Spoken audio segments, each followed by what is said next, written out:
Welcome, ladies and gentlemen, boys and girls of all ages, to Sewerscreens. On today's episode, we are diving deep into the Who incident. This movie was made by Ron Shevlin and Jen Shevlin, and I have to recommend to watch it before you listen to my episode. It has a lot of fun twists and turns and a very unexpected ending. So please, come with me into the sewers of Hollywood to help find the gems that Hollywood has flushed away.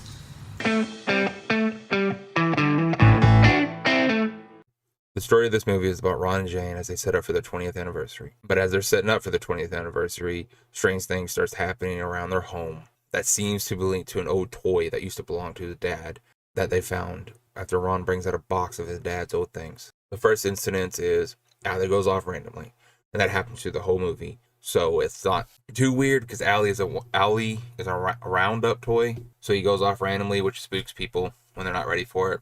But the bulk of the strange things happens to Ron as he's out doing stuff away from his wife. Through the whole movie, he doesn't tell his wife because he don't want her to get panicked because he wants to have their 20th anniversary go on without a hitch. So he keeps it all to himself. Ron's strange encounter starts off with him going to the barn to retrieve an axe because he has to chop wood. As he's out there, something scrapes across the roof. Sounds like a pterodactyl to me. It's really loud scraping, like claw scraping on metal. So he hears that and then he runs outside the barn to see what's going on. There's nothing there. And Ron writes it off as nothing. He goes, I don't know what that was. So then he takes the axe and he goes chop some wood. Well, when he's out there chopping wood, he gets a call from his dad. He shows us, the audience, the camera, that it's from his dad. He answers it. And his dad's trying to tell him something about the woods. But the phone call's breaking in and out, so Ron doesn't pick up on it. All you hear is him talking, static, and then he goes, woods. And he goes, wow, that's weird. But like I said, he decides to keep this all away from his wife, so she don't get panicked and their anniversary isn't ruined. Strange stuff keeps happening. Like at night, Ron's sleeping and he hears a voice calling to him, so he goes outside and he gets close to the edge of the woods and he goes, who's there? And the voice starts going, come here, Ron, trying to lure him into the woods. But his wife spooks him and she asks what he's doing out here. He tells her nothing, and then they go back inside. Stuff like that happens throughout the entire movie. And then the day of their party, this is weird. The day of their party, people are coming in, but he doesn't want his wife to know people are coming in. So he turns her. So her back's facing towards the road that people are walking down to get towards the spot they're going to have their anniversary. And he goes, honey, I got to tell you something. I got a phone call from my dad. It's like, I thought you were trying to keep the weird stuff away from her to not ruin the anniversary party. And he's like, I got a phone call from my dad. And she's like, oh, that's weird. And he's like, yeah, I know it's weird. And then she goes, well, I guess it was just a prank. And he's like, yeah, it was probably just a prank. It's weird. The acting in this movie isn't that good, but I think it's fun.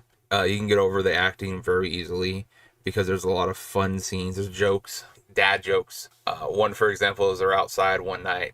One joke is they're outside on the first night they're recording and they're listening to birds, and then you hear a bird. And then Jan goes, I think that was a catbird. And Ron's like, oh, there's catbirds? I didn't know that. And he goes, are there dog birds? And he's like, does the dog birds chase the catbirds? Just awful dad jokes throughout this entire movie from Ron. But it keeps you in it. Keeps you having fun. It keeps you excited. And there's glimpse of spooky stuff, like I said. The barn scraping. The dad's phone call. There's a ghost owl that you see at one point where it's just a shape of an owl with red eyes, which is really creepy. It freaked me out the first time I watched it. I was like, whoa, it sent chills down my spine. It was really weird. So stuff like that will keep you interested in the movie. But if you're looking for a heavily scary movie or a heavily eventful movie, this isn't the movie for you. It's the story's slow and not too long. But if you're not in it for the long haul, you might lose interest. But don't worry, it gets crazy because they had the party. Nothing really happens during the party. After party, though, they're ready to go. Everyone left except for Jan and Ron because it's their property. And they're like, all right, it's time to go in.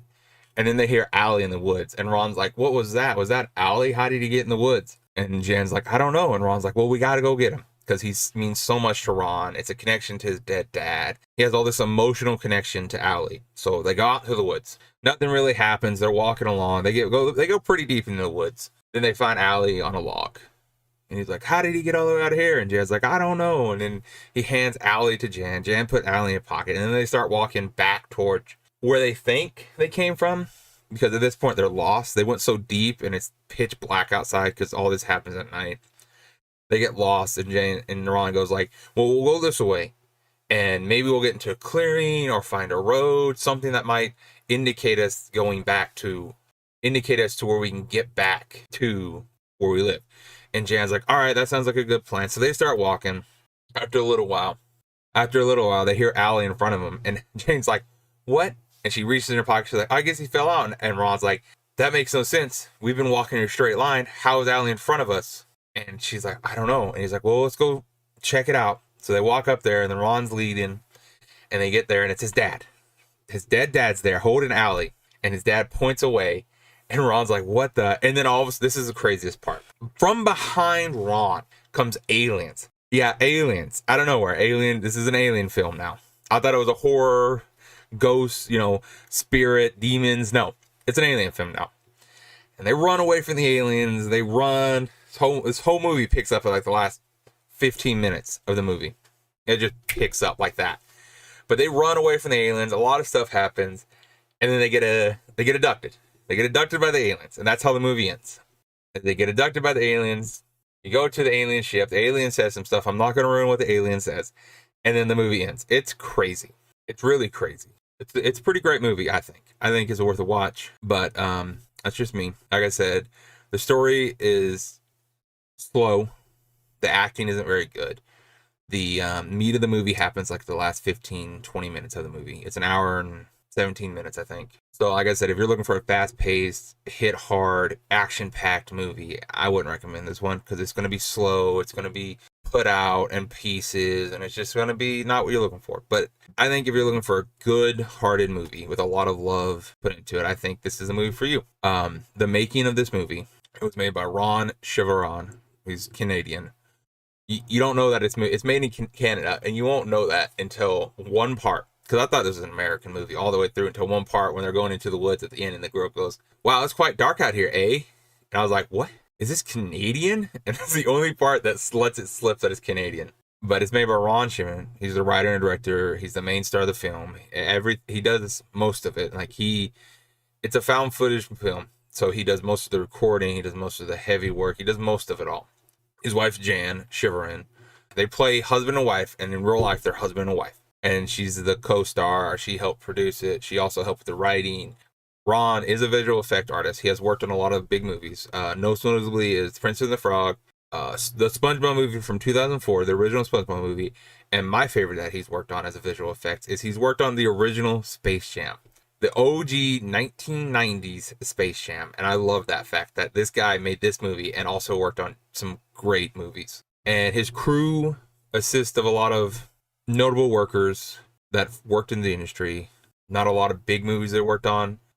The only other big name that he had was Dan Turner, which is he's the VFX lead in this movie, and he's worked on multiple movies with Ron. So he's worked on SpongeBob, he's worked on Prince of the Frog, he's worked on Space Jam, he's worked on a lot of movies Ron had worked on. But other than that, there's not very many notable names in this movie because it's such a small budget movie. It's a passion project movie. I gotta say the other notable name that I want to say is Natalie Gugushi Turner. She worked with stop motion. She was a stop motion lead. The aliens are stop motion in the woods, and they're beautiful. They're not the best stop motion. They're not a Tim Burton style stop motion or stuff like that, or the people who made Caroline stop motion, but they're fun. They're classic fun stop motion, and I just wanted to give her a shout out for that because I loved the aliens in the woods. Fun stop motion. And I wanted to give a shout out for her for doing that. It's a low budget movie. Like I said, it's a found footage movie, so it's obviously going to be a low budget movie. Because the best movies to make that are low budget are found footage, because you can shoot it all yourself. You can pretty much edit it yourself and stuff like that. He had a small team behind him. The people who distributed / produced it was Ron's company, the Haunted Lodge production. So far, the only movie the Haunted Lodge production has made is The Who Incident. I haven't seen anything where they're going to make anything else, or if Ron has anything else in the works or anything like that. So I'm assuming this is probably maybe the only movie they're going to release. But it was worth it. I loved it. They have a YouTube, which I'll put in the description, which does a little bit of behind the scenes. It talks a little bit of them other movies. Not very much on their YouTube account. And my thoughts on this movie is that it's a great movie. This movie has a lot of heart put into it, and you can tell by looking at it, even with the bad acting. you can get past the bad acting because this movie just has a lot of heart and soul put into it to the point of like, this is a fun movie. And it's sad that I can say that about this movie because, like, if they would do this with blockbuster movies nowadays, where they just put their heart and soul and their time into it, blockbuster movies are amazing. Like, this isn't a great movie by any standard. This movie isn't a good movie. This movie isn't a great movie. The acting's bad. The slow pace is kind of annoying. But like, they put so much heart and soul into it. Like, you can tell they loved making this movie. You can tell that they had a great time making this movie. And because of all that, this is a good movie. If you're a film enthusiast or just somebody who likes watching movies and you don't mind a slower paced movie, I recommend watching this movie 100%.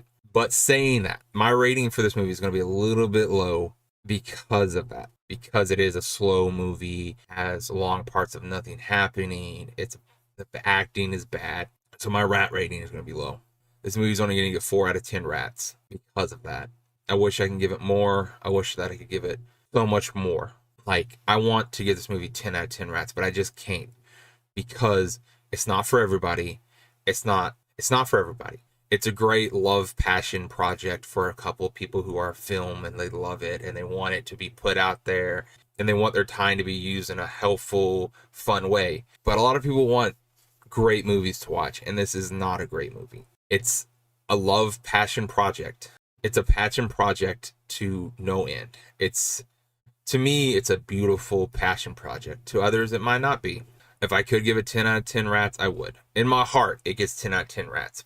But I can't let my heart dictate what movies I watch or what I talk about. Because if I let my heart dictate that, then I won't be watching something as this. I'd be watching something like The Forest thinking it's good, but it's not, because The Forest is not good. But that's my rating. I give it 4 out of 10 rats. I recommend watching it and giving it your own credits because, like I said, in my heart, it's a 10 out of 10 movie.